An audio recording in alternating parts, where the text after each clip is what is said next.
Candace Monroe counted the money one more time, her hands shaking as she spread the crumpled bills across her lap. $47. That was all she had left in the world. She stared at the eviction notice taped to her apartment door earlier that morning, the words blurring as tears threatened to fall. 3 days. She had 3 days to come up with $2,800 or she would be sleeping in her car. Except her car had broken down in the mall parking lot 20 minutes ago, smoke pouring from under the hood, and the mechanic's estimate was $1,200 she didn't have. The January afternoon sun beat down on the windshield, making the interior of her old Honda unbearably hot. Candace's bright green blouse stuck to her back, damp with sweat and desperation. She had just come from her last day of work at the call center, where they'd let her go due to budget cuts. No severance. No notice. Just a cardboard box with her coffee mug and a cactus plant that was already dying. She looked at herself in the rearview mirror. Her reflection showed a 28-year-old woman who looked much older, with dark circles under her brown eyes and hair pulled back in a simple ponytail. When had she started looking so tired? When had life become this hard? Candace grabbed her purse and the eviction notice, shoving both into her worn tote bag. She couldn't sit in this parking lot forever. The mall security would eventually ask her to move, and she couldn't explain that her car was dead and she had nowhere else to go. She needed to think. She needed a plan. The cool air conditioning of the mall hit her like a blessing as she pushed through the glass doors. People walked past her carrying shopping bags, laughing with friends, sipping expensive coffee drinks. Nobody looked at her twice. She was invisible, just another face in the crowd, except she was drowning while everyone else seemed to be floating just fine. Her stomach growled, reminding her that she'd skipped lunch to save money. The pretzel stand nearby sent warm, salty scents through the air, making her mouth water. But a pretzel cost $6 and she needed every penny. Instead, she headed toward the restrooms, where she could at least wash her face and try to look presentable. The bathroom was empty, thankfully. Candace splashed cold water on her face and stared at herself in the mirror again. "You've been through worse," she whispered to her reflection. "You can figure this out." But had she been through worse? Her parents had died in a car accident when she was 19, leaving her to raise her younger brother, Tyler, who was now 20 and in college across the country. She'd worked 3 jobs to put him through school, sacrificing everything for his future. She'd never asked him for help because she wanted him to focus on his studies, to have the life she'd never gotten. And now here she was, nearly 30, with nothing to show for her sacrifices but an eviction notice and a broken car. Candace dried her face with a paper towel and straightened her shoulders. She wouldn't give up. She would walk through this mall and fill out job applications at every store. Someone had to be hiring. She could start tomorrow if they'd let her. She was a hard worker, reliable, honest. That had to count for something. The mall directory showed 23 stores currently hiring. Candace pulled out a pen and a crumpled receipt, making a list. She would start at the north end and work her way south. Retail, food service, anything. Pride was a luxury she couldn't afford. The first store was a clothing boutique with mannequins in the window wearing dresses that cost more than her rent. The manager took her application with a polite smile that didn't reach her eyes. "We'll call you if something opens up." The second store sold athletic shoes. The teenage employee barely looked at her application before setting it in a pile with dozens of others. "We're not really hiring right now, but we keep applications on file." By the 5th store, Candace's hope was fading. By the 10th, her feet hurt and her smile felt plastic.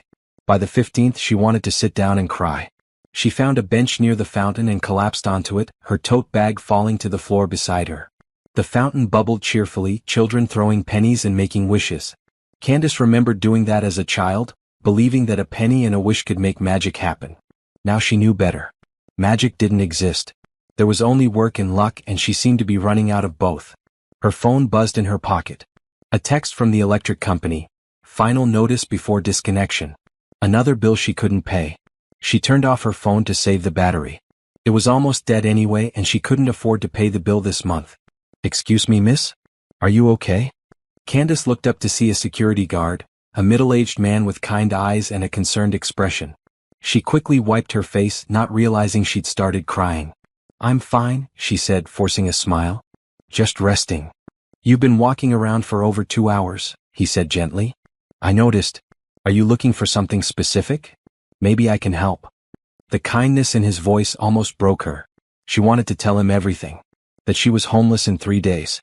That her car was dead in the parking lot. That she had $47 and no plan. But instead she just shook her head. "I'm job hunting," she said. "Just filling out applications." He nodded sympathetically. "Tough economy right now. But keep trying. Something will come through." She thanked him and watched him walk away, his words echoing in her mind. Something will come through. She had to believe that. She had to. Candace picked up her bag and stood, her legs protesting. She had 8 more stores on her list. She would finish what she started. That's what she did. She finished things no matter how hard they got. The bookstore near the south entrance had a help wanted sign in the window. Candace's heart lifted slightly. Books had always been her escape, her comfort. Working in a bookstore wouldn't pay enough to catch up on rent, but it would be something. A start.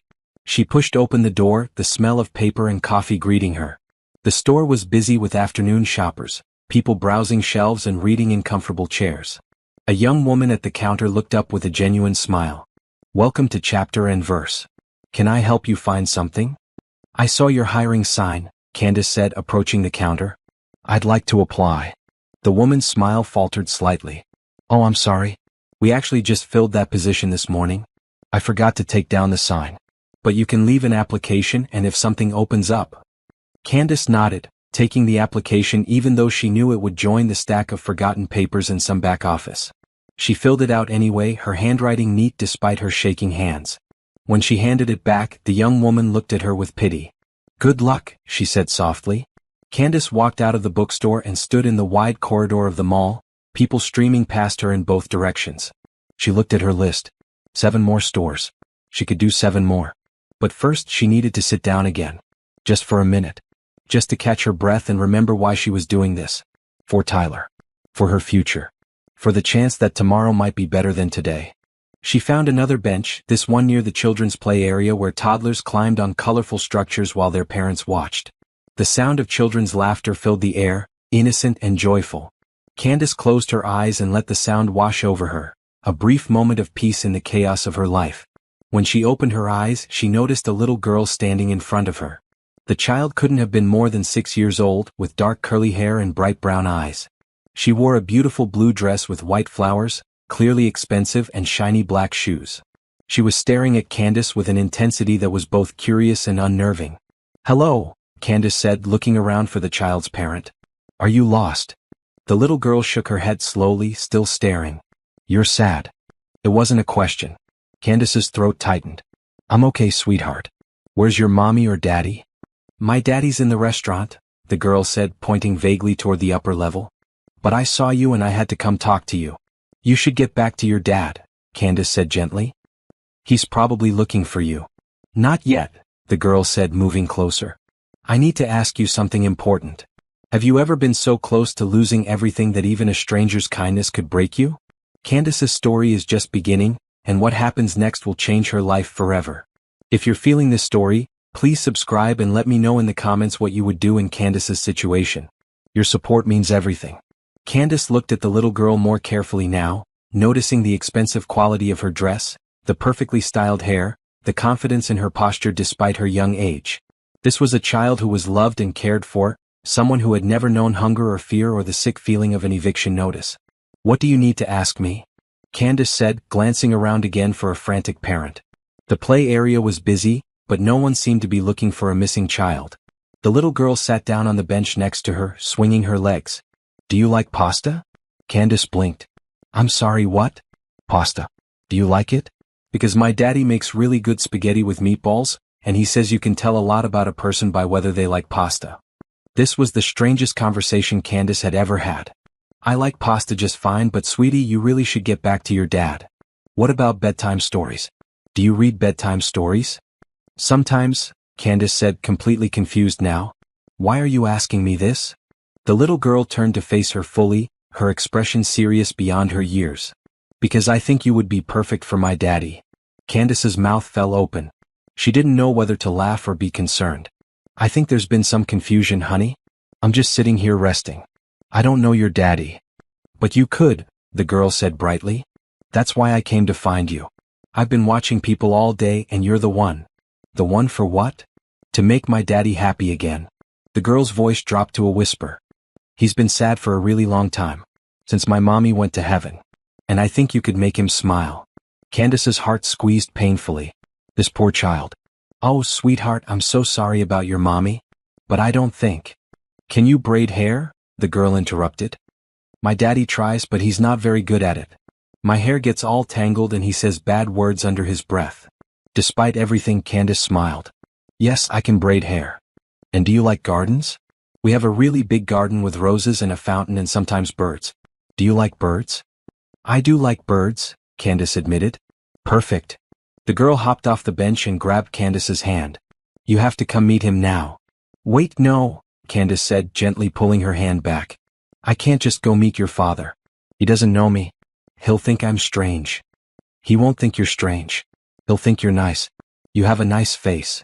Candace felt her eyes burning again. When was the last time someone had said something kind to her? That's sweet of you to say, but really I should go. I have things to do. The girl's face fell and for a moment she looked like she might cry. Please? Just come meet him? He's having lunch in the restaurant upstairs and he said I could have ice cream after and you could have ice cream too. Do you like ice cream? Everyone likes ice cream, Candace said softly. But your daddy might not want a stranger joining you. He won't mind. He's always telling me to make new friends. The girl grabbed her hand again, more insistently this time. Please? I promise he's really nice. And he won't be mad. He never gets mad at me. Candace looked into those hopeful brown eyes and felt something crack inside her chest. This child had lost her mother. She was clearly lonely, searching for something she couldn't name. And Candace, who had nothing left to lose, couldn't find it in herself to disappoint a grieving 6-year-old. Okay, she said slowly. I'll come meet your dad. But just for a minute and then I really do have to go. The girl's face lit up like sunshine. Really? You promise? I promise.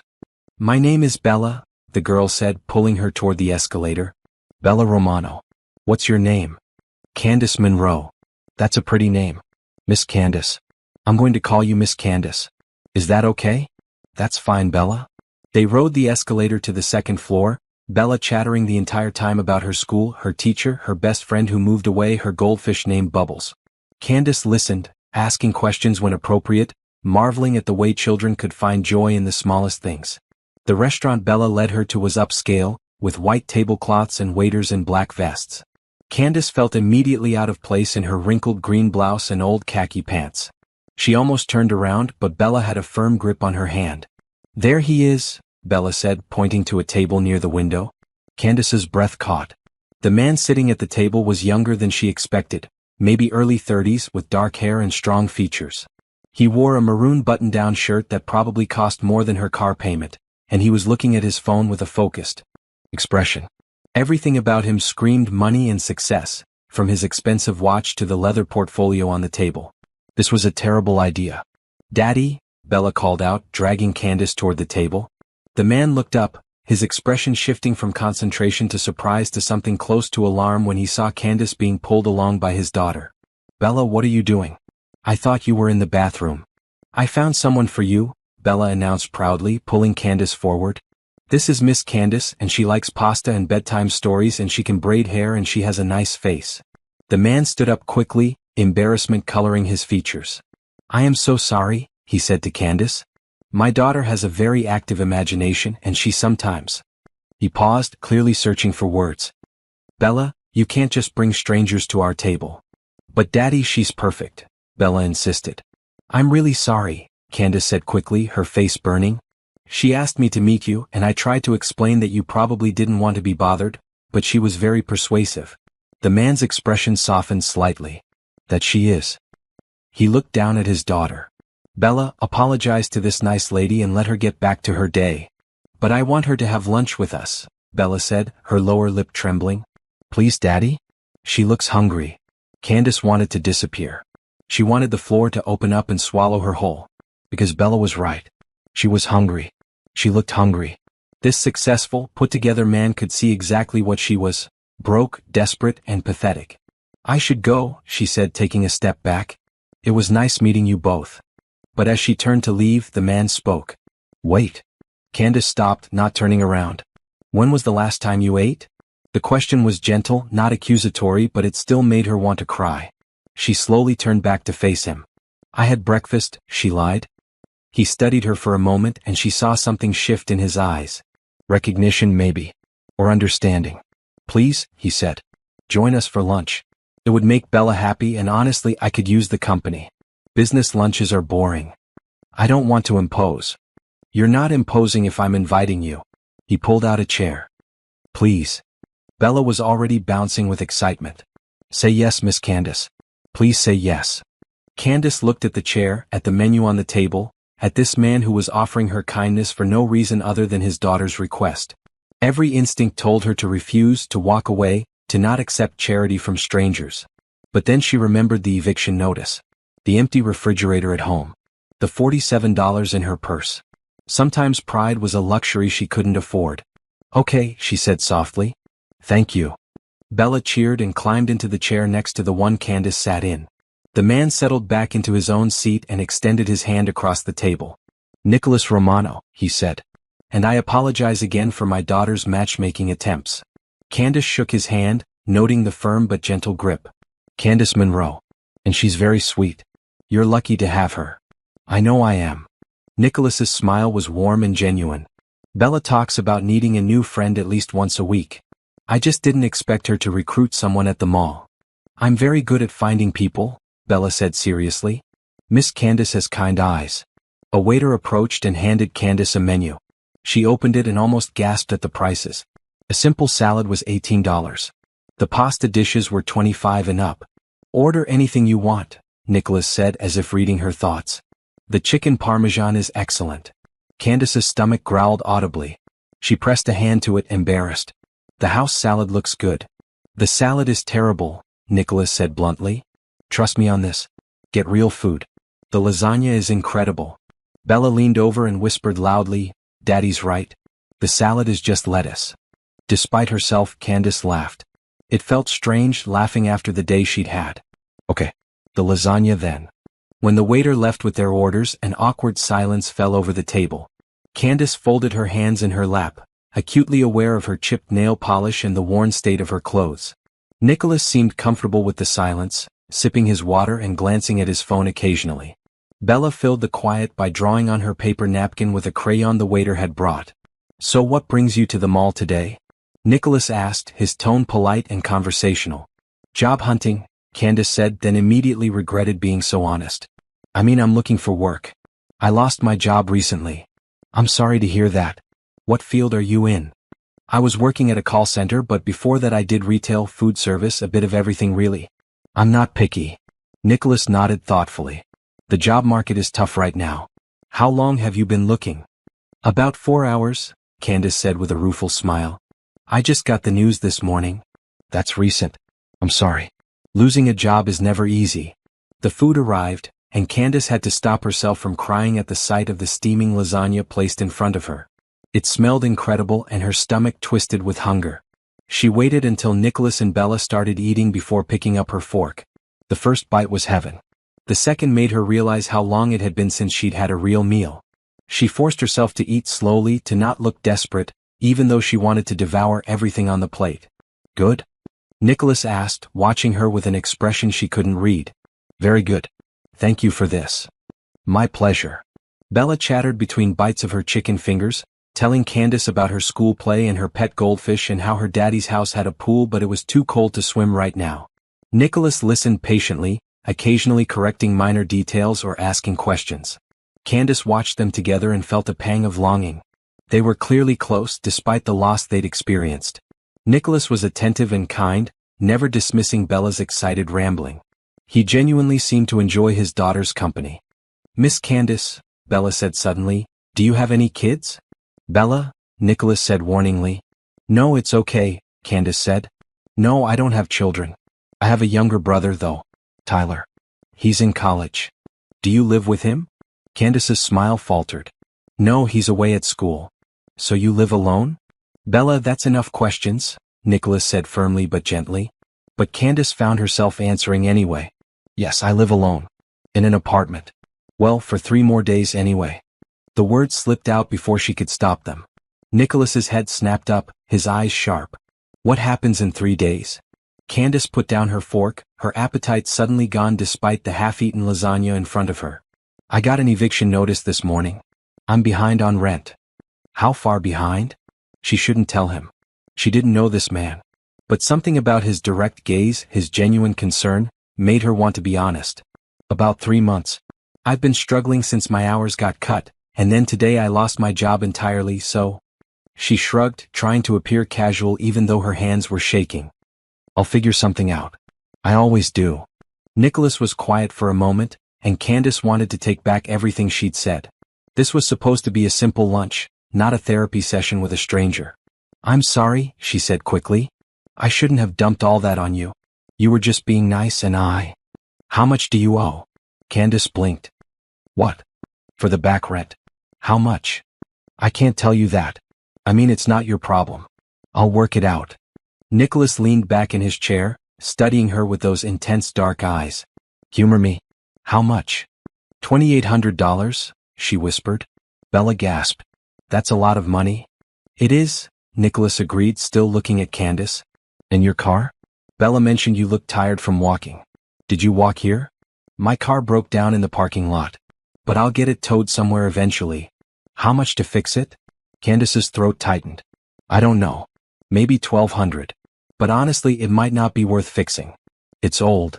Nicholas nodded slowly, and Candace braced herself for the pity she'd see in his eyes. Instead, she saw calculation. He pulled out his phone and typed something quickly, then set it aside. Finish your lunch, he said. Then I want to talk to you about something. Candace forced herself to take another bite of lasagna, even though her stomach was now tied in knots. What did Nicholas Romano want to talk to her about? Was he going to offer her money? That would be humiliating. Or maybe he was going to suggest a shelter or a charity. That would be worse. Bella seemed oblivious to the tension, happily eating her chicken fingers and talking about a boy in her class who ate glue. Nicholas listened to his daughter, but his attention kept drifting back to Candace, his expression thoughtful. When they'd all finished eating, Nicholas ordered coffee for himself and hot chocolate for Bella. He offered Candace something, but she declined, her nerves too frayed for caffeine. Bella, Nicholas said gently, I need to talk to Miss Candace about grown-up things for a few minutes.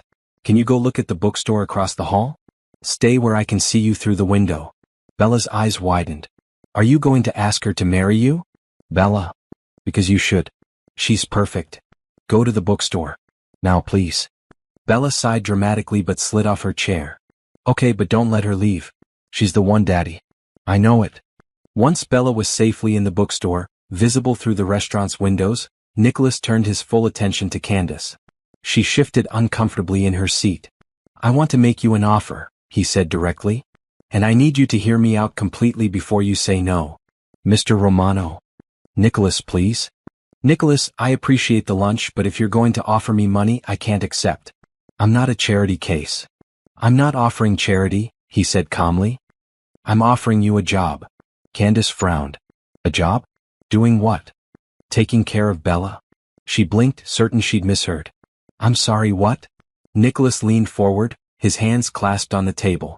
My daughter lost her mother 2 years ago. Cancer. It was sudden and it was brutal, and Bella has struggled ever since. I've hired 3 nannies in the past year, and none of them lasted more than a few months. Bella didn't connect with any of them. But she connected with you in 15 minutes. She's a sweet girl, Candace said carefully. But I'm not qualified to be a nanny. I don't have training or references or... You have something better. You have kindness. Bella sees that. And honestly, so do I. He paused, choosing his words carefully. I can tell you're going through a hard time. I can also tell you're proud and you don't want handouts. So this isn't a handout. This is a business arrangement. You need a job and a place to stay. I need someone who can take care of my daughter and make her happy. It's mutually beneficial. Candace's heart was racing. What exactly would this job entail? You'd live in the guest house on my property. It's a small cottage, 2 bedrooms, fully furnished.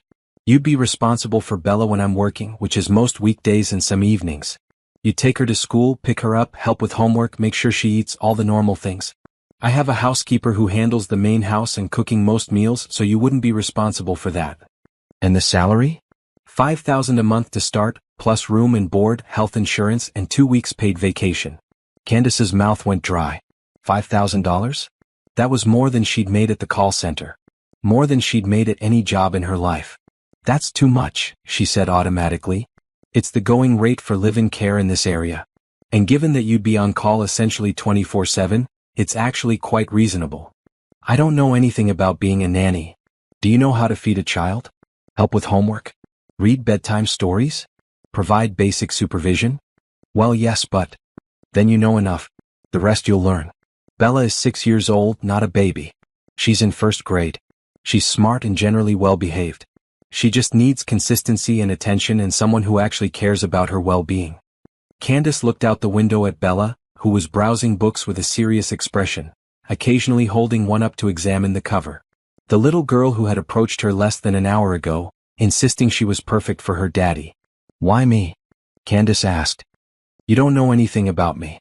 I could be anyone. True. Which is why I'd need to run a background check. But Bella is an excellent judge of character, and my gut says she's right about you. He pulled out a business card and slid it across the table. Think about it. That's my cell number. Call me tonight with your answer.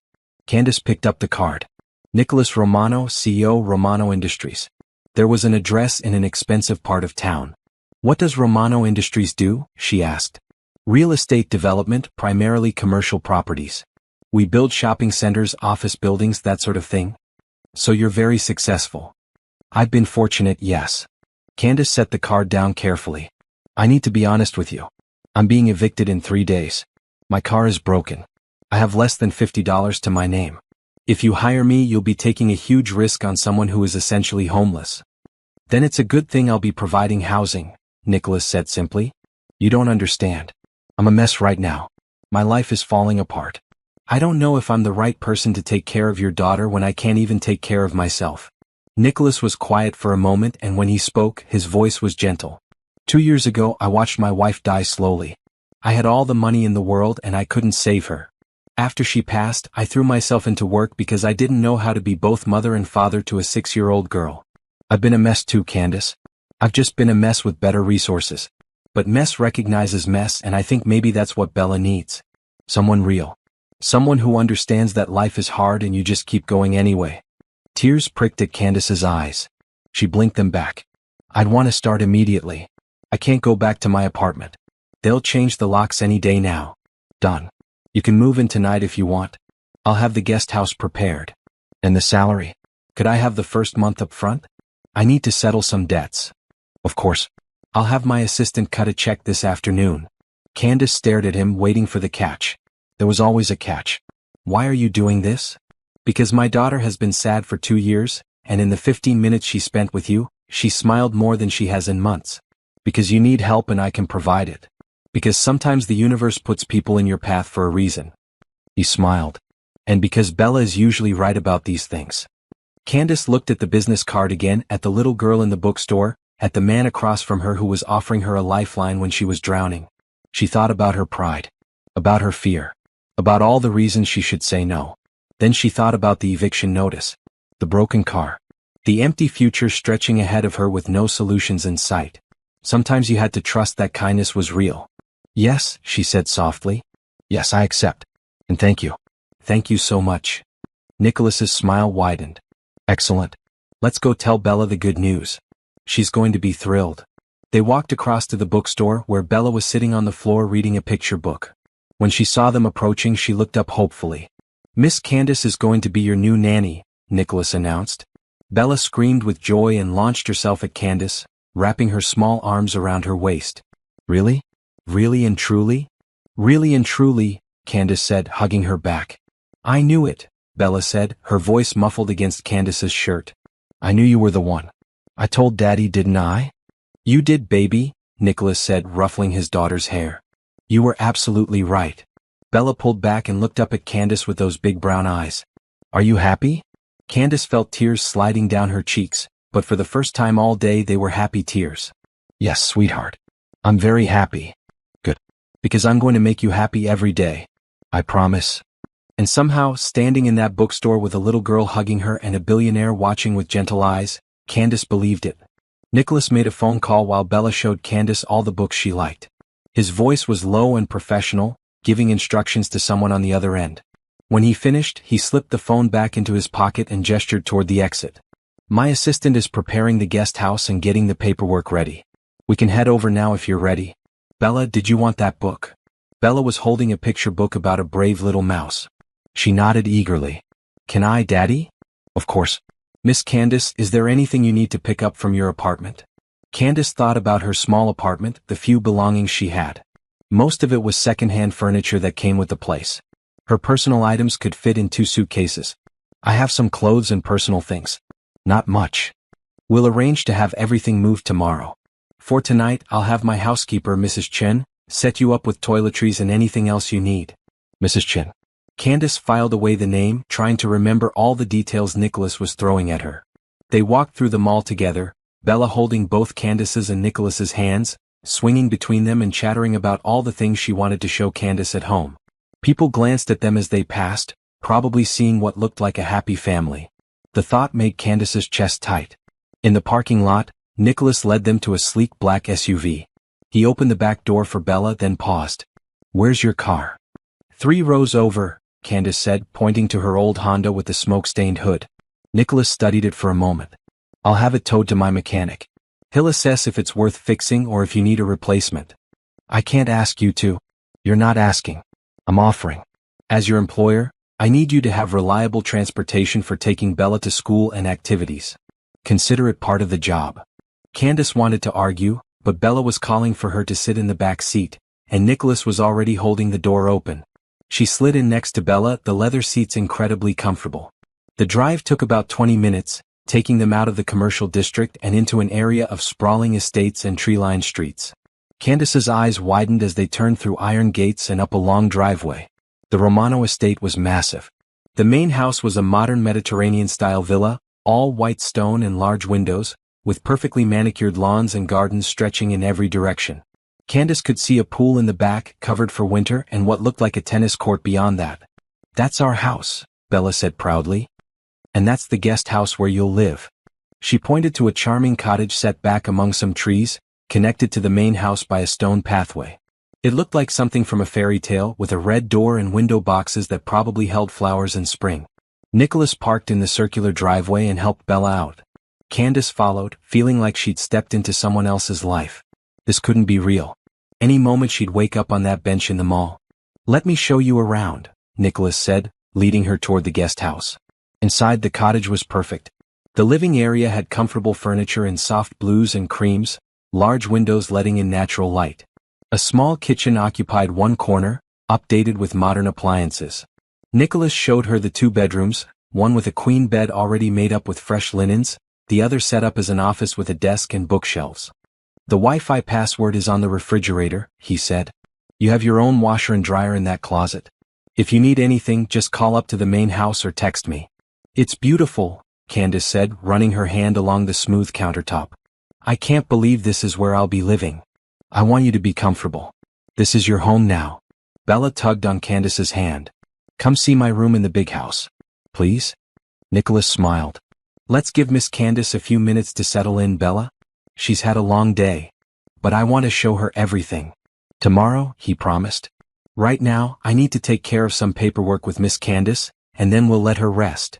They walked back to the main house, entering through a side door that led into a spacious office. Nicholas's desk was large and organized, with 2 monitors and a leather chair. He gestured for Candace to sit in one of the armchairs across from the desk while he pulled up some documents on his computer. I'm going to need some basic information from you, he said. Social security number, previous addresses, references if you have them. Standard employment paperwork.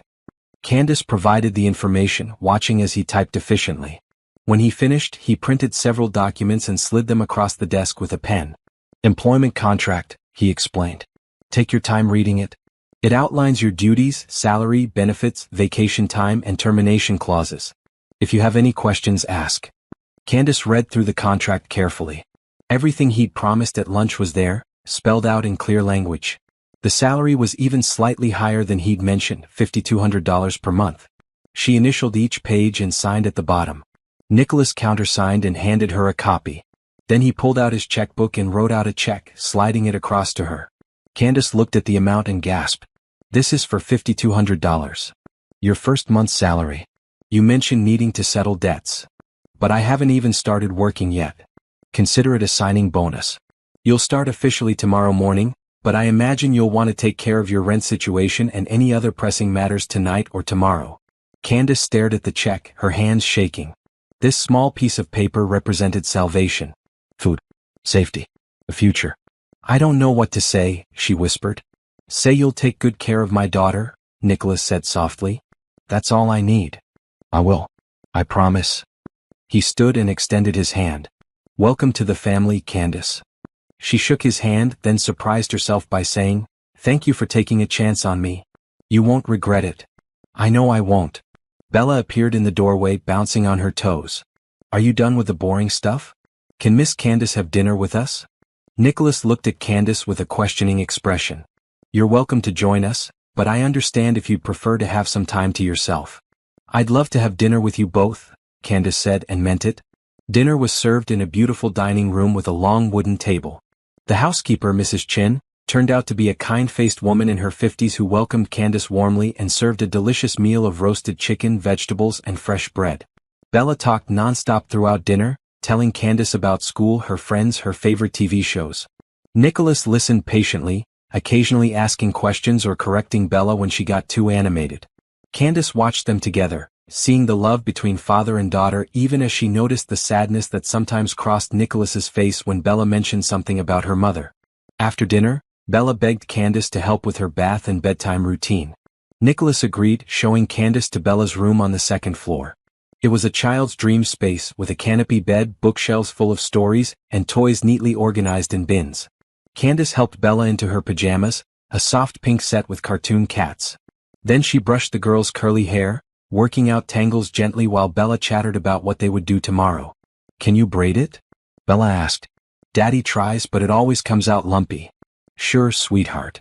Candace's fingers moved automatically, creating a neat French braid down Bella's back. It had been years since she'd braided anyone's hair. She used to braid her brother's girlfriend's hair when they were all younger. Perfect, Bella said, examining it in the mirror. You're really good at this. Practice, Candace said with a smile. Nicholas appeared in the doorway. Time for bed, Bella? But I'm not tired. It's 8:30.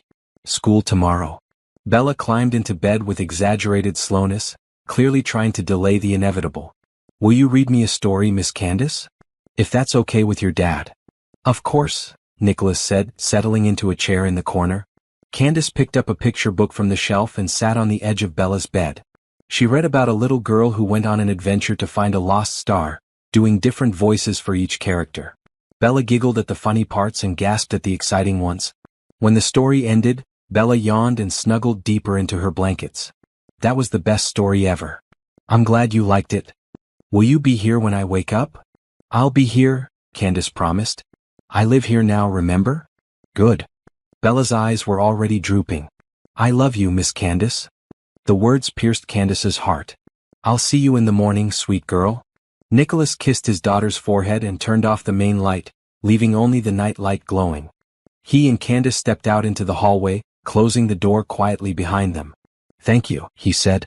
She hasn't fallen asleep that easily in months. She's wonderful. You've done a great job with her. I've tried. It hasn't always been enough. He walked her downstairs and toward the side door. Get some rest. Tomorrow will be a busy day getting you settled. Nicholas. Candace stopped him before he could leave. Why did you really hire me? And please be honest.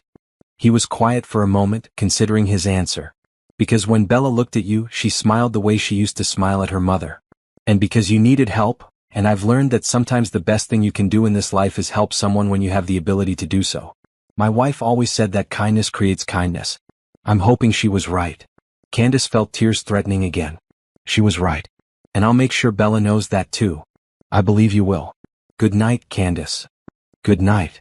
She walked back to the guest house in the darkness, the pathway lit by small solar lights. Inside her new home, she sat on the couch and finally let herself cry. But these weren't tears of despair or fear. These were tears of gratitude, of relief, of hope. She pulled out the check Nicholas had given her and stared at it. Tomorrow she would deposit it and pay her back rent. She would retrieve her belongings from the apartment she was losing. She would start her new life. But tonight, she would just sit in this beautiful space and let herself believe that maybe, just maybe, things were going to be okay. Candace woke to sunlight streaming through unfamiliar windows. For a moment, she panicked, not recognizing where she was. Then memory flooded back. The mall, Bella, Nicholas, the job offer. She sat up in the comfortable bed and looked around the cottage that was now her home. It was 7 in the morning. She'd slept better than she had in months, probably because for the first time in a long time, she wasn't worried about where she'd be sleeping the next night. Her phone buzzed with a text from Nicholas. Good morning. Bella has school at 8:30. Can you handle drop-off today? Address is in the folder on your kitchen counter. Candace quickly texted back. Yes, I'll be ready. She showered and dressed in her least wrinkled clothes, making a mental note that she needed to pick up her things from the apartment today. When she walked to the main house, she found Bella already at the kitchen table eating breakfast while Mrs. Chen packed her lunch. Miss Candace, Bella squealed, running over for a hug. You're really here. I thought maybe I dreamed it. I'm really here, Candace assured her.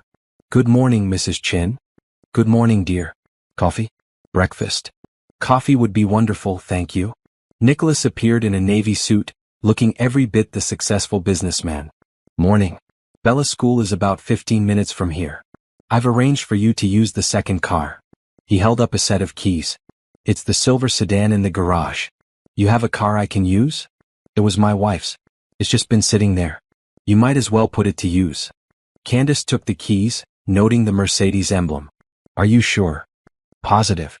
There's a GPS built in, but the school address is already programmed. Just follow the directions. Bella finished her breakfast and grabbed her backpack, a bright red one covered in cartoon characters. Ready, Miss Candace? The drive to school was filled with Bella's chatter about her teacher, Miss Anderson, and her best friend, Sophie, and how they were learning about butterflies in science. Candace listened, asking questions and laughing at Bella's animated descriptions. The school was a beautiful building with colorful murals on the walls. Candace walked Bella to her classroom, where other parents were dropping off their children. Miss Candace, Bella whispered, can you pick me up after school too? Of course. What time? 3 o'clock. Right here. I'll be here. Bella hugged her tightly before running into the classroom. Candace watched through the doorway as Bella joined a group of girls at a table, already chattering about something excitedly. On the drive back, Candace called her old landlord and arranged to drop off a check for the back rent. The man sounded surprised but pleased. She also called the utility company and paid her outstanding balance over the phone using Nicholas's check, which she'd deposited through her bank's mobile app early that morning. Back at the estate, Nicholas was still home, working in his office. He called her in when he saw her pass by. How did drop-off go? Perfectly. She's a great kid. She is. He glanced at his computer screen. I'm going to be at meetings most of the day. Mrs. Chen will be here if you need anything. Feel free to explore the property, use the gym in the basement, whatever you'd like. Actually, I was hoping to pick up my things from my apartment today. Would that be okay? Of course. Take the car. Do you need help moving? I don't have much. I can manage. Are you sure? I can have my assistant send someone. Candace shook her head. I'd rather do it myself if that's okay. Nicholas studied her for a moment. You're very independent. I've had to be. I respect that. But remember, you're part of a team now. It's okay to ask for help. I'll remember that. Thank you. At the apartment, Candace found the eviction notice still taped to the door. She pulled it down and crumpled it, feeling a sense of satisfaction. Inside, the space looked even smaller and shabbier than she remembered. Had she really lived here for 2 years?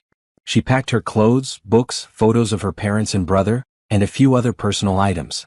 Everything fit in 3 suitcases and 2 boxes. The furniture stayed as it had come with the apartment.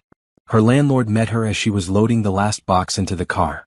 He was a heavy-set man with a permanent scowl, but today he looked almost friendly. Got a new job, I hear? He said. Yes, sir. I'm very fortunate. Good for you. And thanks for settling up. Not many folks do the right thing when they're in a tight spot. Candace drove back to the estate feeling lighter.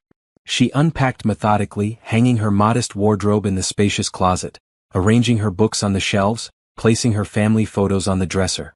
The cottage began to feel like hers. That afternoon she picked up Bella from school. The little girl's face lit up when she saw Candace waiting by the classroom door. You came, Bella said, as if there had been any doubt. I said I would. On the drive home, Bella talked about her day. She'd gotten a star on her spelling test and learned about monarch butterflies. She and Sophie had played on the swings at recess. Can we go to the park? Bella asked. There's one near our house with really good swings. If your dad says it's okay. They stopped at the main house to ask Nicholas, who was back from his meetings and changing out of his suit into more casual clothes. The park is fine, he said. I'll join you. The three of them walked to a nearby park, Bella running ahead and then circling back to grab both their hands. At the park, Nicholas pushed Bella on the swings while Candace sat on a bench nearby, watching them laugh together. A woman on the next bench leaned over. Your family is beautiful. Candace opened her mouth to correct her, but the woman had already turned back to watching her own children. She let the assumption stand, surprised by how much she liked the sound of it. Later, after Bella's homework was done and she was bathed and in her pajamas, Candace read her another story. This time it was about a brave princess who saved herself instead of waiting for a prince. I like that she was brave, Bella said sleepily. Are you brave, Miss Candace? Sometimes. When I have to be. I think you're always brave. You were brave today. How was I brave today? You smiled even though you were sad. Candace's breath caught. What makes you think I was sad? Your eyes. They get a little bit sad sometimes. Like Daddy's eyes. But then you smile anyway, and that's brave. Out of the mouths of children. Candace smoothed Bella's hair back from her forehead. You're a very smart girl, you know that? I know. Daddy tells me all the time. After Bella fell asleep, Candace found Nicholas in the living room, reading reports on his tablet. He looked up when she entered. She go down okay? Out like a light. She's exhausted. She had a big day. They're doing a field trip to the aquarium next week. She's very excited. She told me. She wants to see the jellyfish. Nicholas smiled. She's been talking about nothing else. He set down his tablet. How are you settling in? Is the cottage comfortable? It's perfect. More than I expected. Good. And your apartment situation? All settled. I paid the back rent and picked up my things. It feels good to have that behind me. I'm glad. He hesitated, then added, I know this is all happening very fast. If you need time to adjust or if you have concerns, please tell me. Actually, I wanted to thank you again. You've been incredibly generous and I promise I'll work hard to deserve it. You already do. Bella's happier than she's been in a long time. That's worth everything to me. They sat in comfortable silence for a moment. Then Nicholas said, She told me you were brave today. She said the same thing to me. I'm not sure what she meant.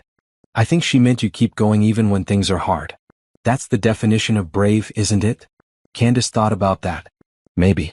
I never really thought about it that way. Well, I agree with my daughter. You're brave.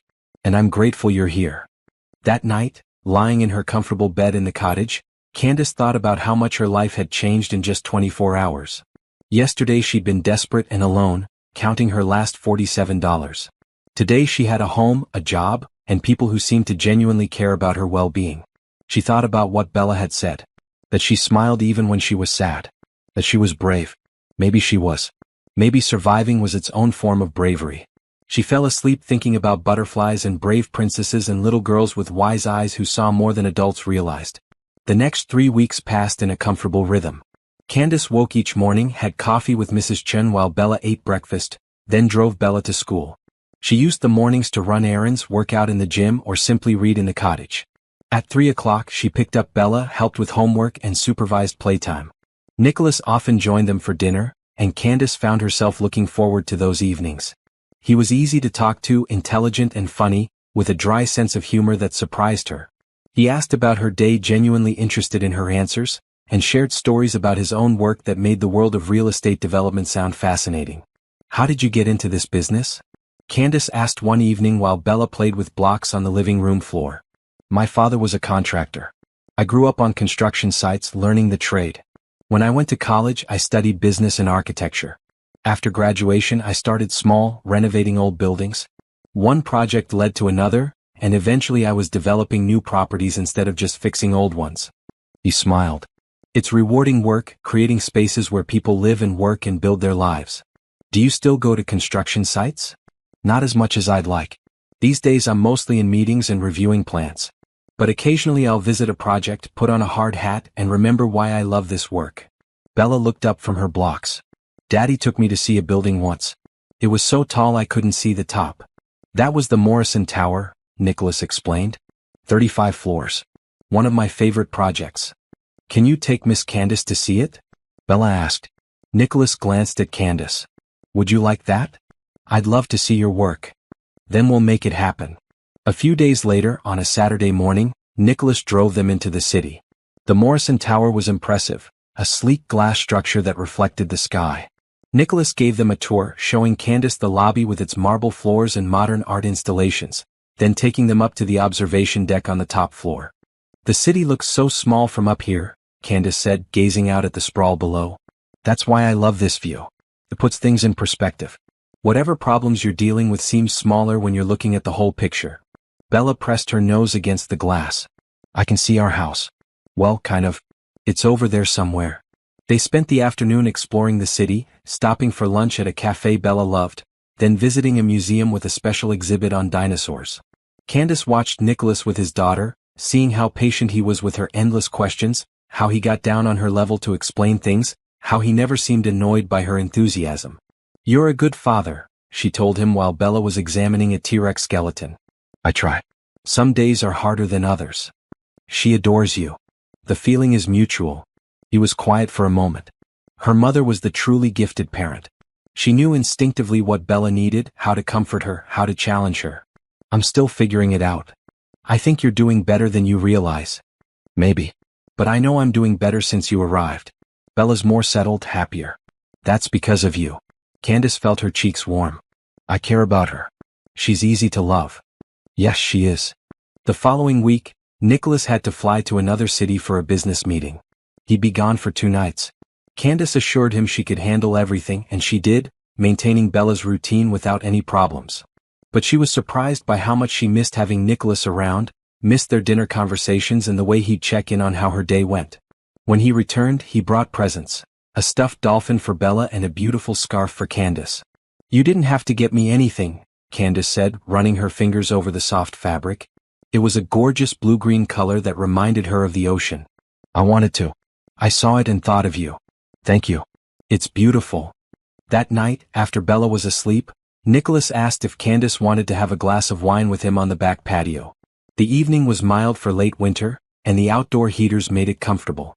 They sat in cushioned chairs, looking out at the dark garden with its subtle lighting illuminating the paths. "I got an interesting call today," Nicholas said. "From Bella's teacher." Candace sat up straighter, worried. "Is something wrong?" "Actually, the opposite. Miss Anderson said Bella's been much more engaged in class lately, more confident. She wanted to know what had changed at home." "What did you tell her?" "That we hired a nanny who Bella connected with. She asked if you'd be interested in volunteering for the class field trip next week." "To the aquarium?" "Bella mentioned it." "I'd love to go." "Good. I think Bella would like having you there." He sipped his wine. "You've been here almost a month now. How are you feeling about everything?" "Honestly? Like I'm living someone else's life. A better life than I ever imagined having." "It's your life now. You've earned it." "Have I though?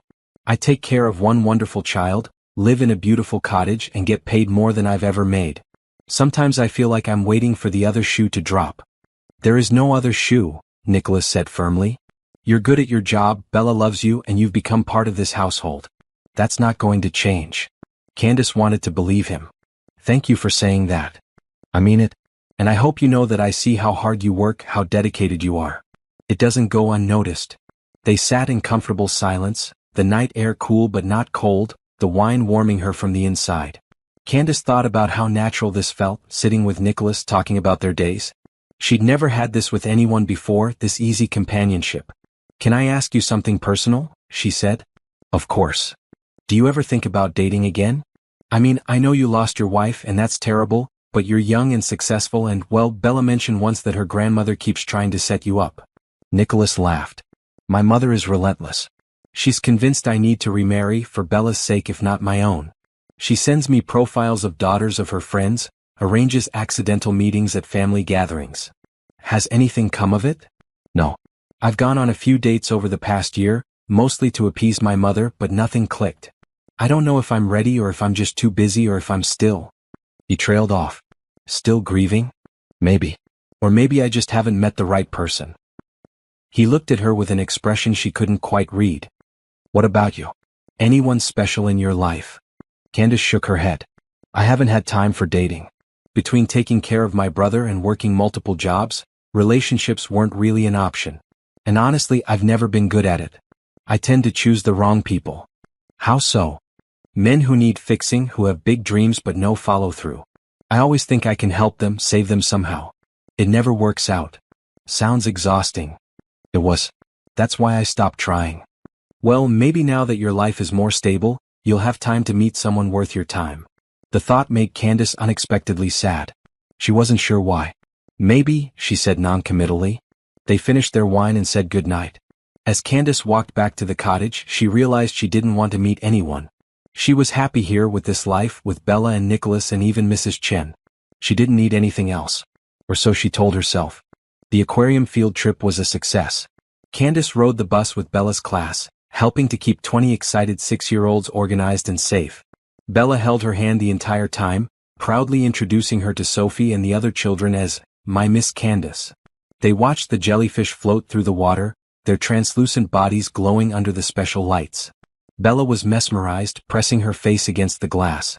"They're so beautiful," she whispered. "How do they glow like that?" Candace read the information placard.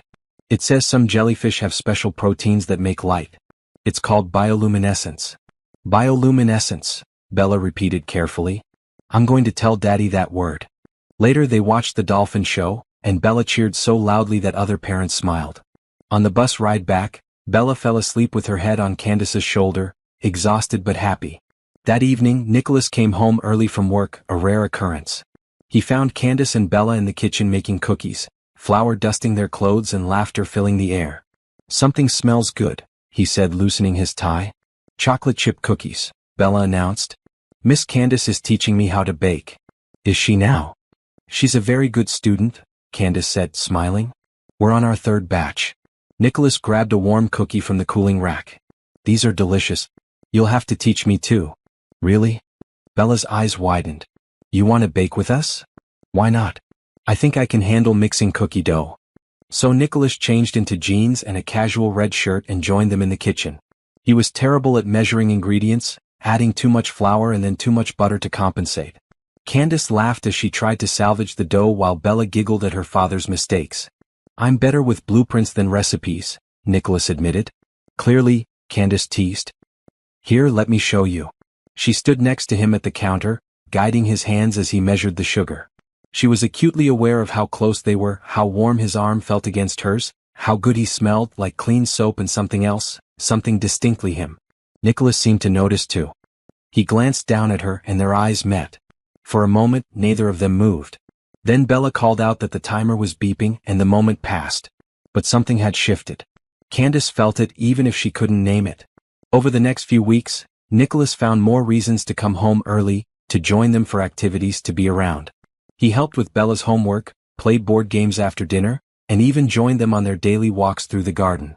One Saturday he suggested they all go to the beach. It was early spring, still too cold for swimming, but perfect for walking along the shore. They drove to a quiet stretch of coastline, the ocean stretching endlessly before them. Bella ran ahead, collecting shells and squealing when the waves came close to her feet. Candace and Nicholas walked behind her, keeping her in sight but giving her space to explore. "She's going to sleep well tonight," Nicholas said, watching his daughter's energetic antics. "She has so much energy. I don't know where she gets it. Her mother was like that. Always moving, always doing something. She couldn't sit still." It was rare for Nicholas to mention his late wife. Candace glanced at him. What was she like? Isabel was bright and funny and incredibly kind. She lit up every room she entered. Everyone loved her. He paused, looking out at the ocean. "Losing her was the hardest thing I've ever been through. Watching her get sick, knowing there was nothing I could do. I'm so sorry." "Thank you. It's been 2 years and most days I'm okay. But sometimes it hits me that she's gone and she'll never see Bella grow up, and it feels unbearable." Candace didn't know what to say, so she just walked beside him, offering silent support. "But then I see Bella laughing and happy," Nicholas continued, "and I remember that Isabel would want that. She'd want us to keep living, to find joy where we can. That's what you've given us, Candace. Joy." Her throat tightened. "I'm glad I can do that." He reached over and took her hand, squeezing gently. "So am I." They walked hand in hand for a while, watching Bella play. It felt natural, right? When Bella ran back to show them a particularly beautiful shell, Nicholas released Candace's hand, but the warmth of his touch lingered. The following week, Nicholas's car wouldn't start, so Candace offered to drive him to an important meeting. He accepted, and she found herself navigating downtown traffic while he reviewed notes on his tablet. Take the next left, he directed. The building is the tall one with the green roof. She pulled up to the curb and he gathered his things. Before getting out, he turned to her. Thank you for this. I would have called a car service, but this was nicer. Anytime. Good luck with your meeting. He smiled. Have dinner with me tonight. Just the two of us. I'll have my mother come watch Bella. Candace's heart skipped. Like a date? If you want it to be. She should say no. She worked for him. This could complicate everything. But when she looked into his eyes, she couldn't bring herself to refuse. Yes, she said. I'd like that. His smile widened. 7 o'clock. I'll pick you up at the cottage. He got out of the car and Candace watched him walk into the building, her mind racing. A date. With Nicholas. How had this happened? That evening she changed clothes 3 times before settling on a simple green dress she'd bought years ago but rarely wore. It was the nicest thing she owned. She brushed out her hair, letting it fall in soft waves around her shoulders, and applied light makeup. When Nicholas knocked on her door at 7, his expression made all her nervous preparation worth it. You look beautiful, he said. Thank you. You look nice too. He wore dark slacks and a blue shirt that brought out his eyes. He offered his arm and she took it, feeling like she was in a dream. They drove to a restaurant overlooking the harbor, a quiet place with candlelit tables and soft music. Nicholas had reserved a table by the window, with a view of boats bobbing in the water. This is lovely, Candace said. I hoped you'd like it. It's one of my favorite places. They ordered wine and appetizers and the conversation flowed easily. Nicholas asked about her childhood, her parents, her brother. She told him stories about growing up, about the struggles after her parents died, about working 3 jobs to support Tyler's education. He must be very grateful, Nicholas said. He is. He calls every week to check on me. He doesn't know about this job yet. I haven't told him how much my life has changed. Why not? I guess I'm still afraid it won't last. That I'll wake up and find out it was all too good to be true. Nicholas reached across the table and took her hand. It's real, Candace. This job, this life, this moment right now. It's all real. She looked down at their joined hands. And this? What is this? I don't know exactly. But I know I enjoy spending time with you. I know that you make me laugh and you make me think and you make me want to come home early just to see you. If that's wrong, given our professional relationship, tell me now and we can forget this ever happened. Candace's heart was pounding. It's not wrong. I feel the same way. Then let's see where this goes. No pressure, no expectations. Just 2 people getting to know each other better. Okay, she whispered. They talked for hours, long after their food arrived and they'd finished eating. They talked about everything and nothing, discovering shared interests and debating different viewpoints, laughing at stories and serious in their deeper discussions. When Nicholas drove her home, he walked her to the cottage door. The night air was cool, but Candace felt warm, energized by the evening. Thank you for tonight, she said. I had a wonderful time. So did I. Can we do this again? I'd like that. He leaned in slowly, giving her time to pull away if she wanted. She didn't. His lips met hers in a soft, gentle kiss that made her head spin. When they pulled apart, he smiled. Good night, Candace. Good night, Nicholas. She went inside and leaned against the closed door, her fingers touching her lips. This was happening. She was falling for her boss, for Bella's father, for a man who seemed too good to be true.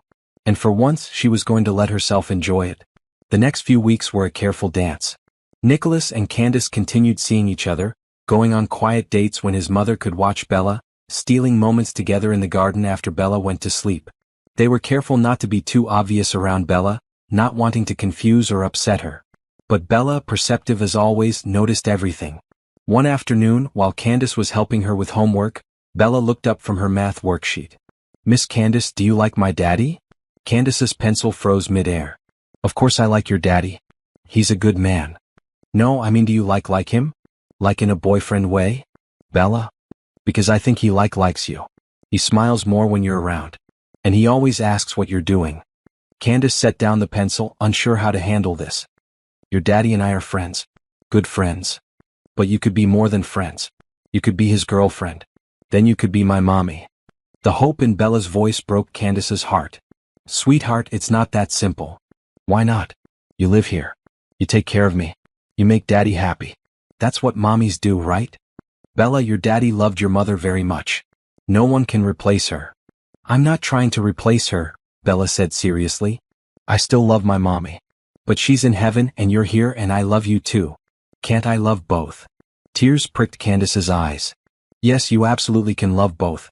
And I love you too so much. Then what's the problem? There's no problem, baby. Your daddy and I just need to take things slowly. We need to make sure we're doing what's right for everyone, especially you. Bella seemed to accept this, but Candace could see the wheels turning in her mind. She had the distinct feeling Bella was planning something. She was right. The following Saturday, Bella asked if they could play hide and seek in the garden.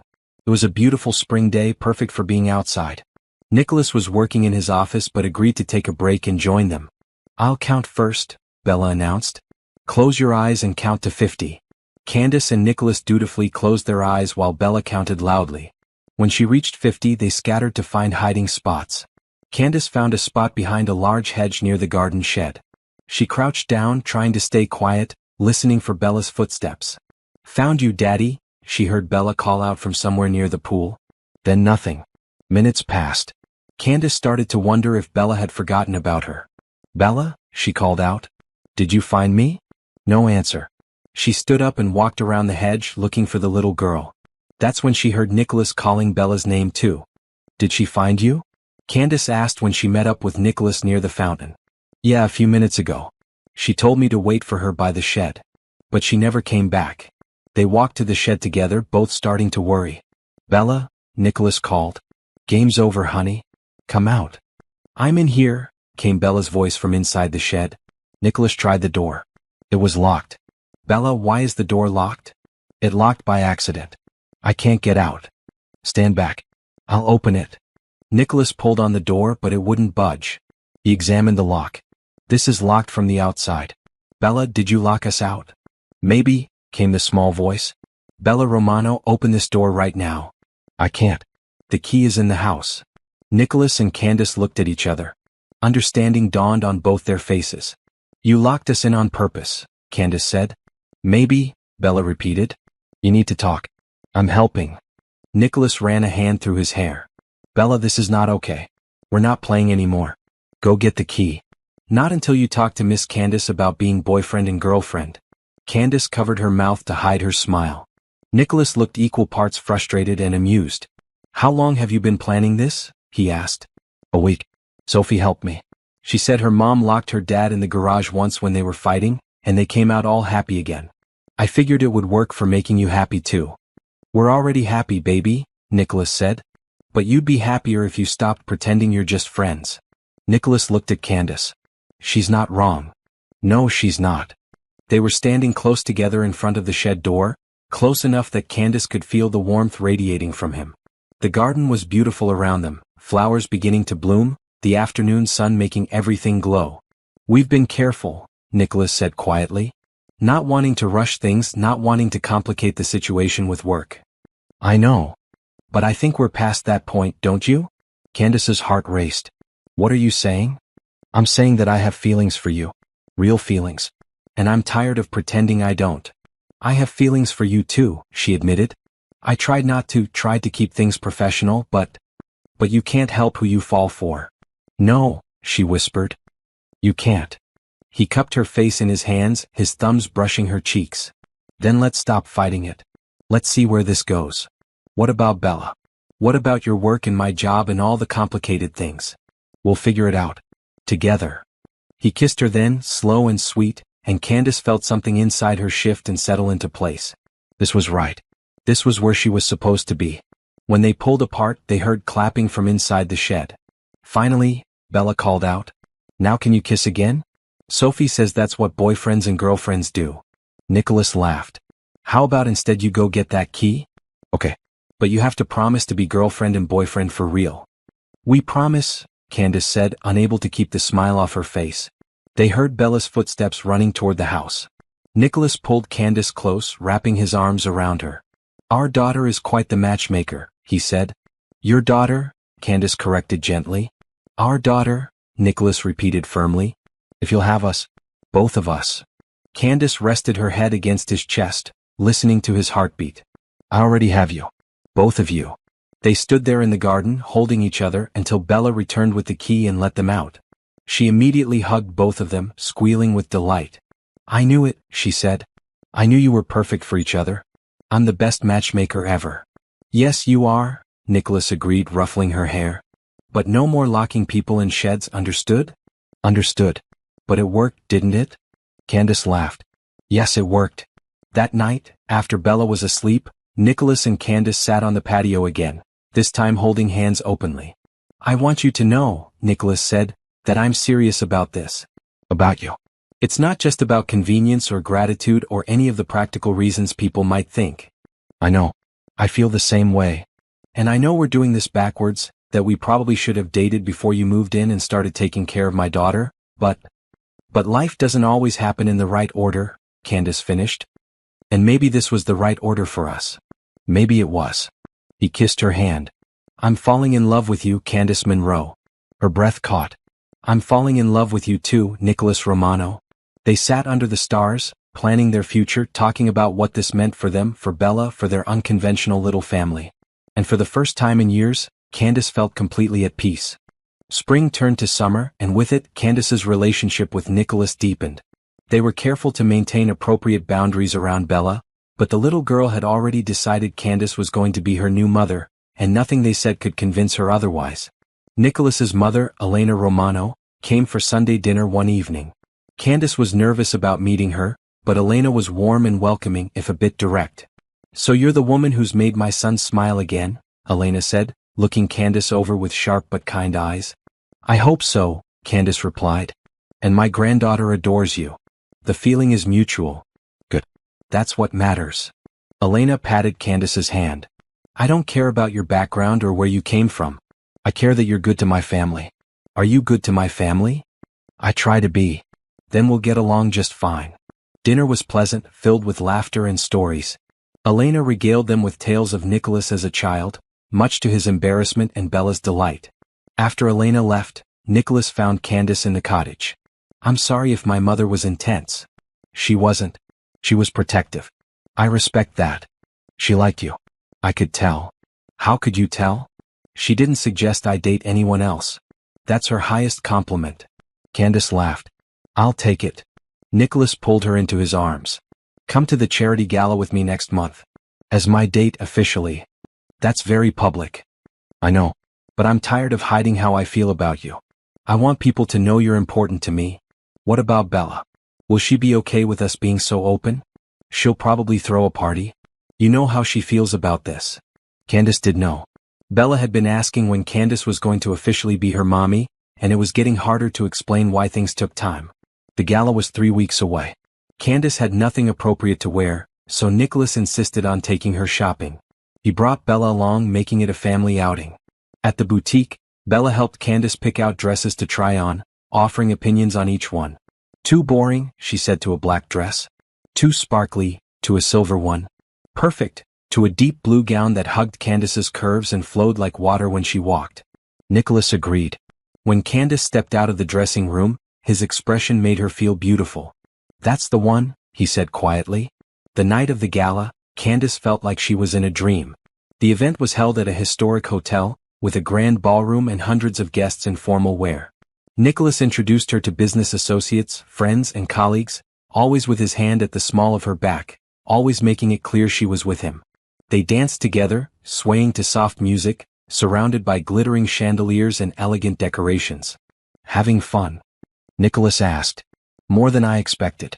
Though I keep thinking someone's going to ask what I do, and I'll have to explain that I'm your daughter's nanny. You're not just Bella's nanny. You're my girlfriend. And if anyone has a problem with that, they can talk to me. His fierce protectiveness made her smile. I love you. I love you too. That night marked a shift. They were a couple now, openly and officially. And it felt right. A few weeks later, Candace's brother Tyler came to visit. He was on summer break from college and wanted to see where his sister had ended up. Tyler was tall and lanky with the same warm brown eyes as Candace. When he arrived at the estate, his jaw dropped. You live here? He asked, staring at the main house. I live in the cottage, Candace corrected. But yeah, this is where I work. And you're dating your boss? The billionaire. It's more complicated than that. It better be because this sounds like a rom-com plot. Candace laughed and introduced Tyler to Bella, who immediately attached herself to him, asking a million questions about college. That evening, Nicholas invited Tyler to join them for dinner. The conversation was easy, with Tyler sharing stories about his studies in engineering and his plans for the future. "Your sister has told me a lot about you," Nicholas said. "She's very proud." "She's the one who made it all possible," Tyler said. "She worked 3 jobs to pay for my tuition. I owe her everything." "You don't owe me anything," Candace said quickly. "I wanted to help. And now I want to help you," Tyler said. "I got a scholarship for next year. Full ride. Which means you don't have to send me money anymore." Candace's eyes filled with tears. "Tyler, that's wonderful. There's more. I also got an internship for the summer. So I'm completely self-sufficient now." He grinned. "Which means you can stop worrying about me and focus on your own life for once." Nicholas had been quiet, listening. Now he spoke up. "Actually, I was hoping to help with your education anyway. If you'll let me." Tyler frowned. "What do you mean?" "Your sister mentioned you'd need to take out loans for grad school. I'd like to cover those costs. Consider it a gift." Tyler looked at Candace, then back at Nicholas. "That's incredibly generous, but I can't accept." "Please," Candace said, reaching over to squeeze her brother's hand. "Let him help. It would make me happy." "It would make us both happy," Nicholas added. "Your sister has given Bella and me so much. This is a small way to give back." Tyler was quiet for a long moment. Then he nodded. "Okay. But only if I can pay you back someday." "No need. Just do something good with your education. That's payment enough." After dinner, Tyler pulled Candace aside. "He really loves you, doesn't he?" "I think so. I know so. I can see it in the way he looks at you. And Bella clearly thinks you hung the moon." He hugged his sister tightly. "You deserve this, Candace. You deserve to be happy." "Thank you, Tyler. That means a lot." The summer passed in a blur of happiness. Beach trips with Bella, quiet dinners with Nicholas, family gatherings with Elena and extended relatives.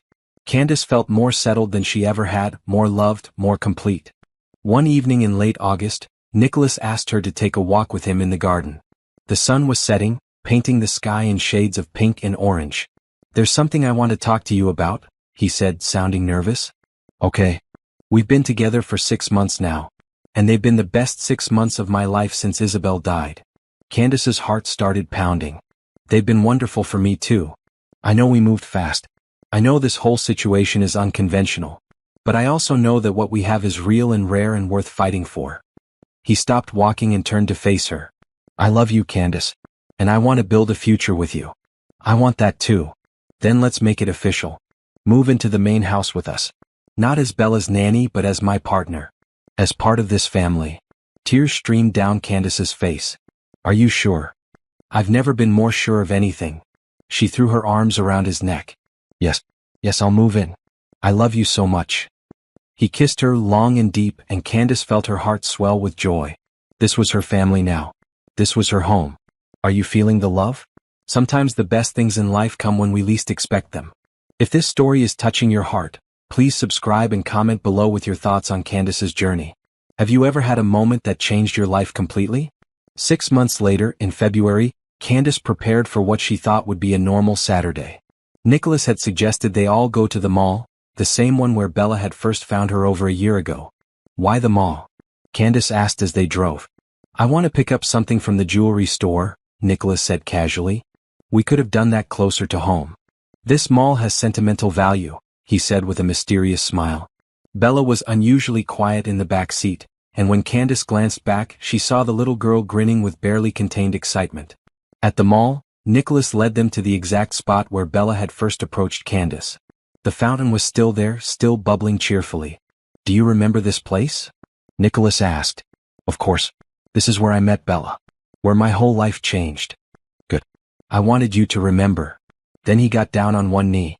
Candace's hands flew to her mouth. "Nicholas. Candace Monroe, you came into our lives when we needed you most. You brought light and laughter and love back into our home. You've been a mother to my daughter, a partner to me, and a blessing to our entire family. I can't imagine my life without you, and I don't want to try." He pulled out a ring, a beautiful diamond that sparkled under the mall lights. "Will you marry me?" Before Candace could answer, Bella ran up holding a poster board. She turned it around to show large, colorful letters that read, "Will you be my mommy?" Candace was crying so hard she could barely see, but she managed to nod and say, "Yes. Yes to both of you." Nicholas slipped the ring on her finger and stood, pulling her into a kiss while Bella jumped up and down, cheering. Around them, mall shoppers had stopped to watch and a few started clapping. But Candace barely noticed them. She was focused on Nicholas's face, on Bella's joy, on this perfect moment that she'd never dreamed possible. Then she heard a voice. Nicholas. They all turned to see a woman approaching. She was beautiful, with dark hair and Bella's same brown eyes. Candace's heart stopped. Teresa, Nicholas said, sounding surprised but not unhappy. You made it. The woman smiled. I wouldn't miss this for the world. Candace looked between them, confused and starting to panic. The woman looked so much like the photos Candace had seen of Isabel. Was this his late wife's sister? What was happening? Nicholas must have seen the fear on Candace's face because he quickly made introductions. Candace, this is Teresa Santos, Isabel's sister. She lives in Spain but flew in for this. Teresa, this is Candace, my fiancée. Teresa hugged Candace warmly. I'm so happy to meet you. Nicholas has told me so much about you, and Bella talks about you constantly in our video calls. I didn't know. Candace started. I asked her to be here, Nicholas explained. I wanted Isabel's family to be part of this moment, to show that we're not trying to replace anyone but rather expanding our family with love. Teresa took Candace's hands in hers. My sister would have loved you. She would have been so grateful that someone is taking care of her daughter and making Nicholas happy again. Please don't ever think you're replacing her. You're honoring her memory by loving her family. Candace couldn't stop crying. Thank you. That means everything. More family members appeared. Elena with Nicholas's father and siblings, Tyler who'd flown in from college, and several of Nicholas's close friends. They'd all been waiting nearby, ready to celebrate once Candace said yes. There were hugs and congratulations, champagne toasts in the mall food court, and laughter echoing through the corridors. Bella held Candace's hand the entire time, beaming with pride. I told you she was the one, Bella said to anyone who would listen. I knew it from the very first moment. That evening, back at the estate, after all the guests had left and Bella was finally asleep, Candace and Nicholas sat in the garden under the stars. Today was perfect, Candace said, looking at her ring. Though you really scared me when Teresa showed up. I'm sorry about that. I wanted it to be a surprise, but I should have warned you. It's okay. It ended up being exactly right. She leaned against him. I can't believe this is my life.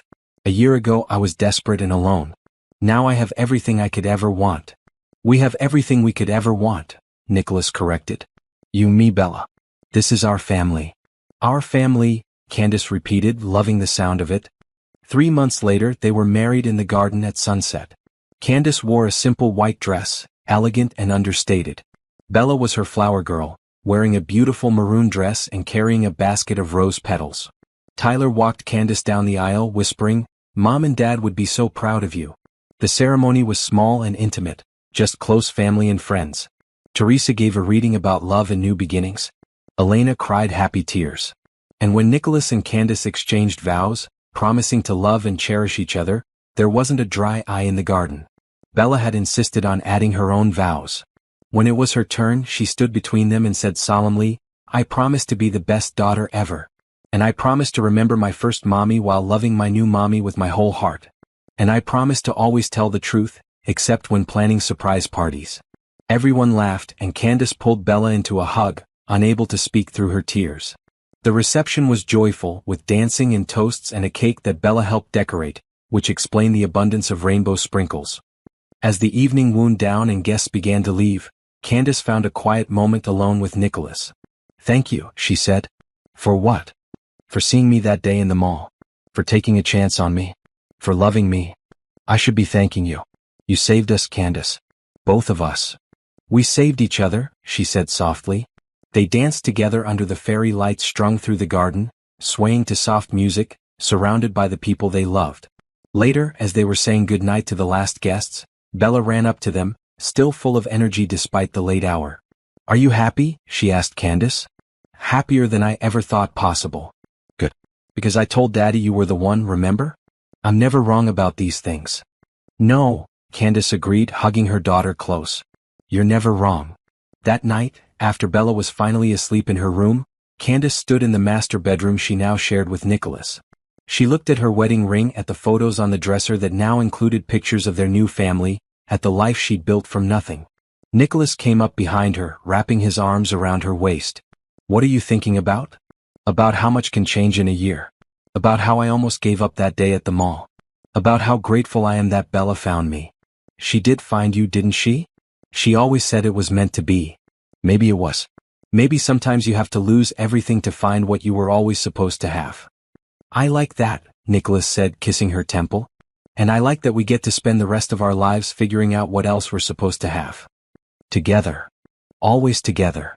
Candace turned in his arms and kissed him, feeling the love that flowed between them, the certainty that this was real and lasting and true. 1 year ago she'd been sitting on a bench in a mall, counting her last $47 and wondering how she'd survive. Now she stood in a beautiful home, married to a man she loved deeply, raising a daughter who'd chosen her just as much as she'd chosen them. Sometimes life worked out in ways you could never predict. Sometimes kindness led to more kindness. Sometimes love found you in the most unexpected places. And sometimes, a little girl with bright eyes and a big heart knew exactly what her father needed, even before he did. That night, as Candace drifted off to sleep in Nicholas's arms, she thought about Bella's words from that first day, "You have kind eyes." She'd been broken and desperate and barely holding on. But Bella had seen past all of that to the person underneath. The person who could love and be loved. The person who deserved a second chance. And what a glorious second chance it had turned out to be.